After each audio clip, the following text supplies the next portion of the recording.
L'épreuve finale. Joseph a besoin de savoir si les dispositions de ses frères ont changé depuis le jour où, mus par la jalousie, ils l'ont vendu aux Ismaélites. Benjamin est maintenant le favori de son père et en Égypte, quoique cadet, il est l'objet d'honneurs extraordinaires. Leur cœur est-il encore dominé par la jalousie? Joseph va leur donner l'occasion de le manifester, en faisant passer Benjamin pour voleur et leur donnant ainsi un prétexte pour l'abandonner. Verset 1. Mais l'argent.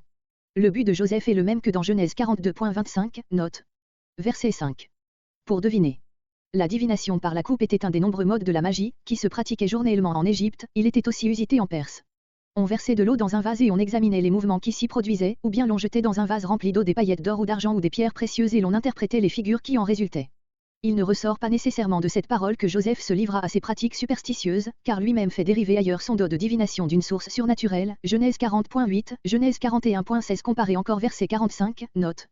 Ce n'est sans doute là pour lui qu'un moyen d'intimider ses frères et de sonder leur disposition à l'égard de Benjamin. Verset 10.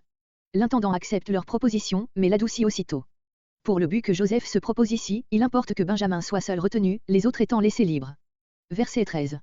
Leur douleur et la fidélité dont ils font preuve en retournant avec Benjamin témoignent déjà en leur faveur. Verset 14. Jude avec ses frères.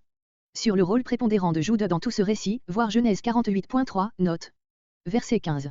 Un homme tel que moi, un des sages de l'Égypte, initié à ces mystères et par conséquent habile dans les arts magiques que pratiquent ces prêtres. Ne manque pas de deviner. Il n'attribue pas son don de deviner à sa coupe, puisqu'il peut même deviner qui la lui a dérobé. Verset 16. Dieu a trouvé l'iniquité. Ils sont innocents dans le cas actuel, mais un autre péché pèse sur leur conscience, le crime commis à l'égard de Joseph, et la position désespérée où il se trouve leur apparaît comme la juste punition de ce crime. Cette parole est plutôt un cri de la conscience qu'une réponse à Joseph. Verset 17. Joseph pousse l'épreuve à la dernière limite en leur offrant la possibilité de repartir sans Benjamin. Verset 18. La réponse touchante de Jude achève de montrer à Joseph le changement qui s'est opéré chez eux. Tu es l'égal de Pharaon. Tu peux, comme Pharaon lui-même, disposer de notre vie.